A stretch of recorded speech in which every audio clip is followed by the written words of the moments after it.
আমার বাড়িঘর কিভাবে এত গোছানো এবং পরিষ্কার পরিচ্ছন্ন থাকে সব সময়। Daily morning routine cleaning. Radhe Radhe বন্ধুরা, কেমন আছো তোমরা সবাই? আশা করি ভীষণ ভালো আছো। আমরাও কিন্তু খুব ভালো আছি। আজকে হচ্ছে বৃহস্পতিবার, তোমাদের সাথে নিয়ে আজকের ব্লগটা শুরু করছি। সাথে থাকো, আজকের ব্লগটা তোমাদের খুব ভালো লাগবে। বৃহস্পতিবারের দিন সকাল, দেখো কি সুন্দর বৃষ্টি হচ্ছে।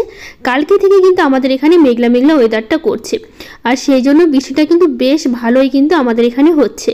তো যাই হোক, বৃষ্টিটা ছিল বেশ অনেক দিন না ঠিক, কিন্তু কালকে থেকে একটু মেঘলা মেঘলা ছিল, সেটাই কিন্তু আজকে বেশ বৃষ্টি শুরু হয়েছে। মানে রাত থেকে বেশ ভালোই আমাদের এখানে কিন্তু বৃষ্টি হচ্ছে। খুব জোরে হচ্ছে না, আবার খুব কম যে হচ্ছে তাও না, কিন্তু সারা দিন বলতে পারো সেরকম না হলেও কিন্তু মেঘলা মেঘলা ছিল। সারাদিন দুপুরের পরপর পর্যন্ত বৃষ্টি হয়েছে, বিকেল থেকে বৃষ্টিটা ছেড়ে গেছে। তো যাই হোক, এদিকে সকালবেলার এখন কাজকর্মগুলো করছি। সকালবেলা যে কাজকর্মগুলো প্রতিদিন করে থাকি, সেই কাজগুলো যেগুলো থাকে সেগুলোই করছি। তো বাইরে প্রচণ্ড বৃষ্টি হয়েছিল, তো জানলায় বসে অনেকক্ষণ বৃষ্টি দেখলাম। আর বৃষ্টি দেখতে তো ভীষণ ভালো লাগে। তো জানলা দিয়ে বসে বসে, বিছানায় বসে বসে জানলা দিয়ে অনেকক্ষণ বৃষ্টি দেখছিলাম। বৃষ্টি দেখার পর তারপরে একটু বাইরে দেখলাম, যাওয়ার পর দেখি ফুলের গাছগুলো একদম হেলে পড়েছে।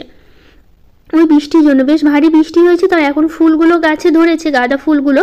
তো ফুলের ভারেই এমনিতে গাছগুলো হেলে পড়ছিল, তার মধ্যে এই বৃষ্টির জন্য না অনেকটাই হেলে পড়েছে গাছগুলো। তো বাবা বললো কি আর করা যাবে, এখন বেঁধে রাখতে হবে। আর এত সুন্দর ফুলগুলো ফুটেছে, এখন এই বৃষ্টির জন্য না গাছগুলো কেমন হয়ে গেছে। মনটাই প্রচণ্ড খারাপ লাগছিল গাছগুলোর জন্য, কিন্তু কি আর করব, এখন উপায়ও নেই। তো যাই হোক, এদিকে এখন সংসারের কাজকর্ম যেরকম প্রতিদিন করি সেরকমই করছি। সকালবেলা বাসি ঘরগুলো ঝাড় দিচ্ছি, আর বাইরেতে প্রচণ্ড বৃষ্টি হচ্ছে। আর তার মধ্যে আজকে আবার হচ্ছে বৃহস্পতিবার, কিন্তু এই বৃহস্পতিবার হলো আজকে আর পুজো দিতে পারবো না, কারণ আমাদের তো জানোই অসুস্থ পড়েছে। কয়েকদিন মানে অনেক দিন হয়ে গেল পুজো দিতে পারছি না, আর কয়েকটা দিন তারপরেই পুজো দিতে পারবো।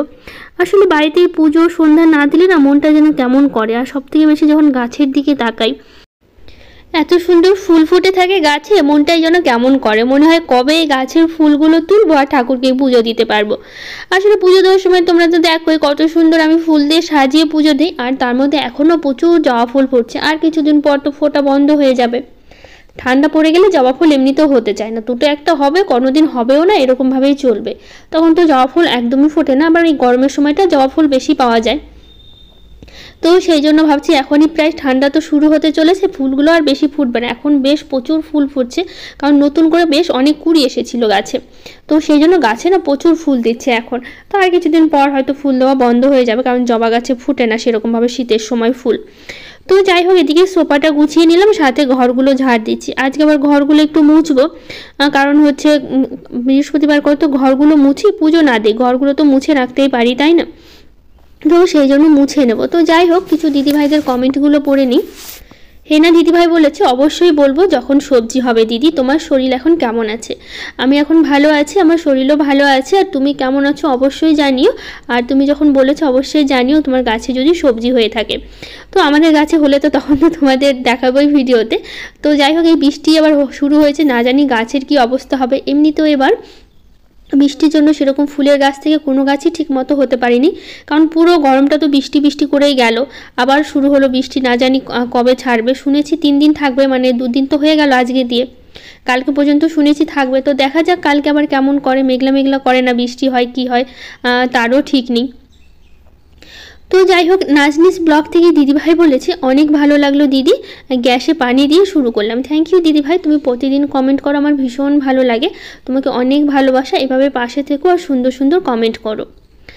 মল্লিকা চৌধুরী দিদিভাই বলেছে, তোমার ভিডিও আজ আমি প্রথম দেখলাম, ভালো লেগেছে। থ্যাংক ইউ দিদিভাই, এভাবে পাশে থেকো আর সুন্দর সুন্দর কমেন্ট করো। সামিয়া আক্তার দিদিভাই বলেছে, ধন্যবাদ দিদিভাই কমেন্টের উত্তর দেওয়ার জন্য। আজকের ভিডিওটা অনেক সুন্দর হয়েছে। থ্যাংক ইউ দিদিভাই, তোমরা কমেন্টে কিছু জানতে চাইবে আর আমি কিছু না বললে হয় বলো? তোমরা যখন যেটা জানতে চাও অবশ্যই আমাকে কমেন্ট করে জানিও, আমি সবার প্রশ্নের উত্তর দেব। ঈশা দিদিভাই বলেছে, তোমার ভিডিও আমার ভালো লাগে, আমার নামটা নিও। তো তোমার নামটা আমি নিয়েছি দিদিভাই, আর অনেক ধন্যবাদ তোমাকে এত সুন্দর করে বলার জন্য। সুস্মিতা কুণ্ডু দিদিভাই বলেছে, তোমার হাজব্যান্ড কোন স্কুলের টিচার? তো আমার হাজব্যান্ড হচ্ছে বলতে গেলে এখানে লক্ষ্মীপুর হাই স্কুল, মানে জায়গাটার নাম হচ্ছে লক্ষ্মীপুর, সেই থেকেই হয়েছে।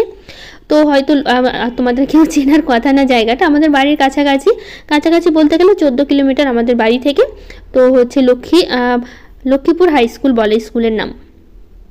তো আগের দিনগুলোকে আরও কিছু দিদিভাইরা কমেন্ট করেছে।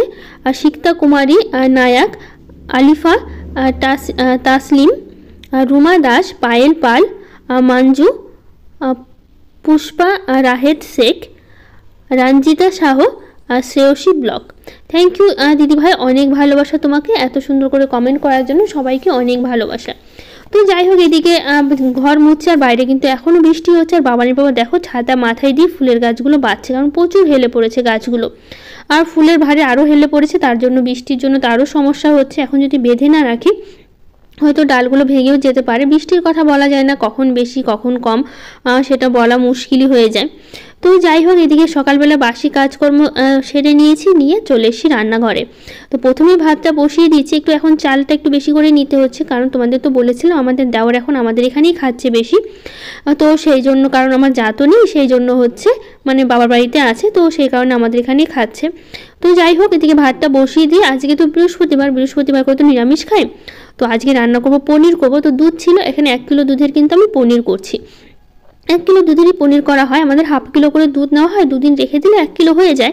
তো 2 দিন আর সেদিন আর দুধ খাওয়া হয়নি, আর কালকেরও খাওয়া হয়নি, এদিকে ওইদিকে মানে এটা ওটা করতে গেলে আর খাওয়া হয় না অনেক সময়, কারণ দুধ আমার খেতে একদমই পছন্দ না। বাবান ওরাই বেশি খায়, আমার খুব একটা ভালো লাগে না দুধ খেতে। তো দুধ ছিল 1 কিলো, তো ভাবলাম তাহলে পনিরটা করেই নিই। তো যাই হোক, এদিকে পনিরটা বসিয়ে দিয়েছি, আমার মানে মানে জলটা ছেঁকে নিয়ে একদম চাপা দিয়ে রেখেছি, যাতে হচ্ছে মানে হয়ে যায়, শক্ত হয়ে আসে। আর পাশে ভাত বসিয়েছি আর ডালটা বসিয়ে দিয়েছি। আজকে অরহর ডাল করব, তো সেই জন্য প্রেসারে দিলাম। এদিকে আমি সবজি বের করে নিচ্ছি কি কি রান্না করব। তো আজকে রান্না করব ডাল, পনির করব আলু পটল দিয়ে, আজকে ভাবছি পনিরটা করব, আর করব হচ্ছে মূলা ভাজা। তো যাই হোক, এদিকে ফ্রিজে নিতে এসেছি সবজি, কারণ কি কি সবজি লাগবে এখন সেটাই বের করে নিচ্ছি। তো টমেটো নিলাম, এখান থেকে মূলা নিয়েছি, পটল নিয়েছি, একটু আদা বের করে নিয়েছি, তো এগুলো সবটা নেওয়া হয়েছে।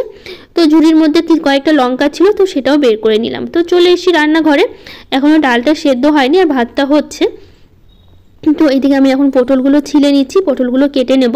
তো ভাবছি আলু আর পটল দিয়ে পনির করি, সেরকম আলু পটল দিয়ে খাওয়া হয় না, খুব একটা ভালোও লাগে না আমার, তারপরে মনে হলো যে আজকে একটু করি, কারণ হচ্ছে সবসময় তো আলু দিয়ে পনিরটা খাওয়া হয়, তো আজকে একটু পটল দিয়ে করি। কারণ হচ্ছে পটল আমার একদমই পছন্দ না সবজি বলতে পারো। এমনি পটল হচ্ছে আলুর সাথে পাতলা পাতলা করে ভাজা খেতে ভালো লাগে, কিন্তু পটলের তরকারি বা মিক্স কোনো সবজি ঠিক আছে, শুধু আলু পটল দিয়ে তরকারি না আমার একদমই পছন্দ না। তারপরেও খেতে হয়, কিছু করার নেই, কারণ সব কিছু অনেক কিছু ভালো না লাগলেও খাওয়া উচিত। এটা খাবো না ওটা খাবো না করলে কি করে হয় বলো, খেতে এখন হবে, তো সেই জন্য খেতেই হয়। এখন পছন্দ না হলেও আমি সব কিছুই খাই, কোনো কিছু বাদ দিই না। অনেক জিনিসই আছে যেটা আমার একদমই পছন্দ না, তারপরেও সেটা আমি খেয়ে থাকি। তো যাই হোক, এদিকে আলু পটলটা কাটা হয়ে গেছে, আর মূলাগুলো মানে পাতলা পাতলা করে আলু ভাজার মতো কেটে নিচ্ছি, ওটাই ভাজা করব। মূলাগুলো অনেক দিন আগে থেকেই ফ্রিজে ছিল, তো সেই জন্য ভাবলাম কি একটু হচ্ছে মূলা ভেজেই নিই। তো এইদিকে ডালটা দেখো আমি মানে ফুটিয়ে নিয়েছি, এখন ডালে দেবো হচ্ছে ফোড়ন। ডালটা ঢেলে নিয়েছি, আর এর মধ্যে লঙ্কা লবণ হলুদ দিয়ে আমি অনেকক্ষণ জল দিয়ে কিন্তু ফুটিয়ে নিয়েছি। তো কড়াইটা খুব ভালো করে পরিষ্কার করে এর মধ্যে হচ্ছে শুকনো লঙ্কা আর জিরে দেবো, আর এর মধ্যে দেবো হচ্ছে আদা। তো এগুলো ফোড়ন দেবো ডালের মধ্যে হচ্ছে, এটাই আমি ফোড়ন দিই।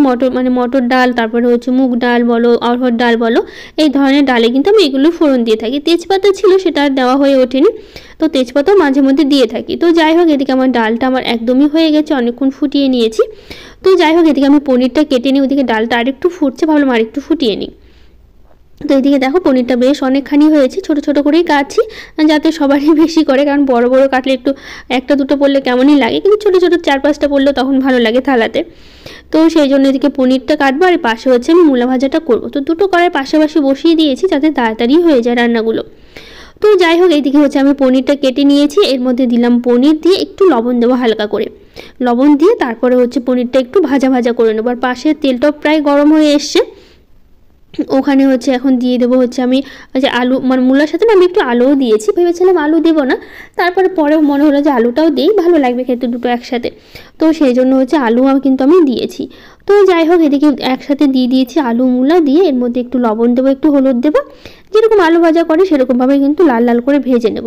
ভালোই লাগে, খুঁজে খারাপ লাগে তা না, কিন্তু বেশ ভালোই লাগে এরকম ভাজা টাইপের জিনিস আমার খেতে। আর এদিকে পনিরটা ভাজা হচ্ছে, আর এদিকে হচ্ছে আমি পাশে কিন্তু আলু পোলাটা ভাজছি। তো চলো, এদিকে পনিরটা তো প্রায় ভাজা ভাজা হয়ে এসছে, এবার হচ্ছে কিন্তু নামিয়ে নিই পনিরটা। আজকে যেহেতু বাবানের ছুটি আছে, বাবানের পাপার স্কুল আছে, বাবানের তো বৃহস্পতিবার করে তো স্কুল ছুটি থাকে, আর বৃহস্পতিবার আর রবিবার দুদিন করে বাবানের স্কুলে কিন্তু ছুটি থাকে, আর প্রতিদিনই স্কুল হয়, বাবানের বাবা শুধু রবিবার দিন ছুটি থাকে। তো এইদিকে পনিরটা তুলে নিয়ে এর মধ্যে দিলাম হচ্ছে আলু পটল দিয়ে ভালো করে এখন লবণ হলুদ দিয়ে কিন্তু লাল লাল করে ভেজে নেব। আর এর মাঝে এখনও মশলা করা হয়নি, মশলাটা করতে হবে। আসলে তাড়াহুড়ো করে করছি তো মশলা করার কথা খেয়ালই ছিল না। তো পটলটা বসিয়ে দিয়ে ভাবলাম পটলটা ভাজতে বসিয়ে দিই, তারপরে হচ্ছে আমি মশলাটা করব। তো এই যে পটলের মধ্যে লবণ হলুদ দিয়ে দিয়েছি, আর লবণটা আমি সবসময় আগেই দিই, অনেক সময় অনেকেই ঝোলের মধ্যে দেয়, কিন্তু আমার না যদি পরে ভাবি যে আমি পরে লবণ দেবো, আমার না একদমই মনে থাকে না, তখন লবণ ছাড়াই তরকারি হয়ে যায় আমার। তো সেই জন্য প্রথমে আমি লবণটা একটা আইডিয়া মতো করে দিয়ে দিই, যাতে পরে দিতে না হয়। তো এই যে লঙ্কা টমেটো দিয়েছি, আদা দিয়েছি, জিরা দিচ্ছি, আর একটু ভাবলাম কি কাজু দেবো। তো 3টে কাজু দিয়েছি, এটাই হচ্ছে মশলাটা করে নিয়েছি। আর এইদিকে মূলাটা প্রায় ভাজা হয়ে এসছে, আরও কিছুক্ষণ ভেজে নেব, তারপরে নামিয়ে নেব। তো এদিকে আমার আলু আর পটলটা হচ্ছে ভাজা ভাজা করে নিচ্ছি, আর এইদিকে হচ্ছে নাড়াচাড়াও করছি। তো এইদিকে আবার শাকগুলো ছিল, লাল ডাঁটা শাক, বাবানের বাবা বলছিল কি শাকটা করতে, তো বললাম কি আজকে তো এমনিতেও অনেক কিছু হয়ে গেল, ডাল আছে, পনির আছে, তারপরে হচ্ছে মূলা ভাজা, আবার পরে আমি আবার চাটনি করতে চাইছিলাম না, কারণ জলপাই ছিল অনেক দিন ধরে ফ্রিজে রাখা। তো ভাবলাম জলপাই চাটনি যে কটা আছে করে নিই, দুদিনে আমার হয়ে যাবে খাওয়া, কারণ চাটনি না বাবানের বাবাও খেতে পছন্দ করে না, আর বাবানও তো খাইই না। আর আমার ভীষণ ভালো লাগে টক জিনিস খেতে, তো সবসময় টক জিনিস যাই রান্না হয় বেশিরভাগটা আমার জন্যই হয়। বাবানের বাবা টমেটোর চাটনিটা খায়, তাছাড়া আদার্স কোনো চাটনি খেতে চায় না, যেন আমের বলো আমড়ার বলো, তারপর হচ্ছে যে জলপাই, কারণ এগুলো একটু টক বেশি লাগে সেই জন্য খেতে চায় না, শুধু টমেটোটা খায়। তো যাই হোক এদিকে মশলা দিয়ে কষিয়ে নিয়েছি, আর শাকগুলো ছিল না ওটা আমি বেছে ভালো করে ফ্রিজে প্লাস্টিকে করে রেখে আসলাম, কালকে শাকটা আর বাছতে হবে না, শুধু ধুয়ে কেটে নিলেই হয়ে যাবে, সেই জন্য হলো হাতে সময় আছে, শাকটা তাহলে বেছেই রাখি পরিষ্কার করে, কালকে আমাদের হচ্ছে এনেছে বৃহস্পতিবার হাট থেকে আমাদের শাকটা আনা হয়েছে। তো এর মধ্যে মশলাটা কষানো হয়ে গেল, তারপরে দিলাম জল, তারপরে হচ্ছে পনিরটা দিয়ে ঢাকা দিয়ে রেখে দিয়েছি। এদিকে দেখো জলপাইয়ের চাটনি করছি, কতটুকু জলপাই, এটি আমার দুদিন বেশ সুন্দর আরাম করে হয়ে যাবে, কারণ আমি একাই খাবো তো সেই জন্য। তো এর মধ্যে দিলাম হচ্ছে জল, চিনি দিয়ে বেশ ভালো করে নাড়াচাড়া করে নামিয়ে নেব।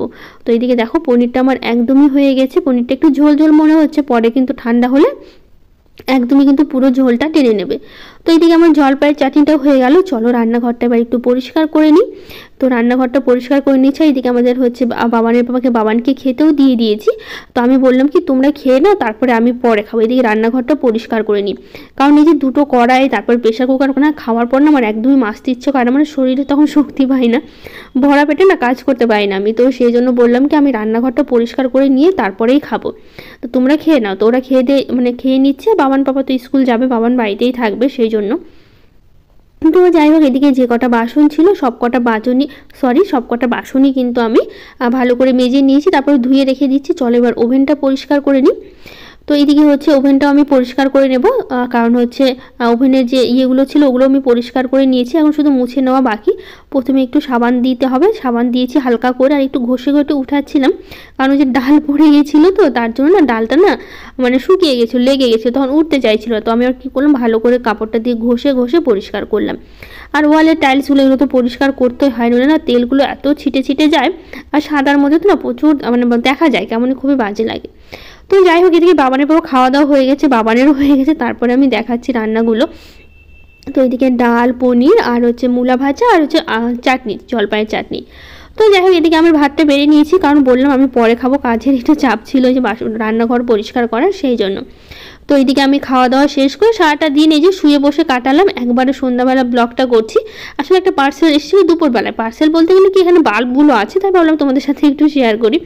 আসলে এটা আমার মায়ের বাড়ির জন্যই, তো বাল্ব লাগবে অনেকগুলো, এখানে 8টা বাল্ব হচ্ছে ফ্লিপকার্ট থেকে নেওয়া হয়েছে, মানে যেগুলো ব্যবহার হয় ঘরের মধ্যে আর কি, ছোটো ছোটো 9 ওয়াটের আছে। তো বাবানের বাবা অনলাইন থেকে নিয়েছিল, আমাদের বাড়িতে লাগবে, দাদার যে নতুন ঘরটা দিয়েছে না, ঘর বারান্দায় অন্যান্য জায়গায় বাল্বগুলো দিতে হবে, তো সেই জন্য বাবানের বাবা একবারে 8টা নিয়ে নিয়েছে। তো সেটাই আমরা 3 জনে মিলে বের করে দেখছিলাম বাল্বগুলো। তো যাই হোক আজকের ব্লগটা কেমন লাগলো জানি, আজকের মতো টাটা, দেখা হবে নতুন একটা ব্লগে।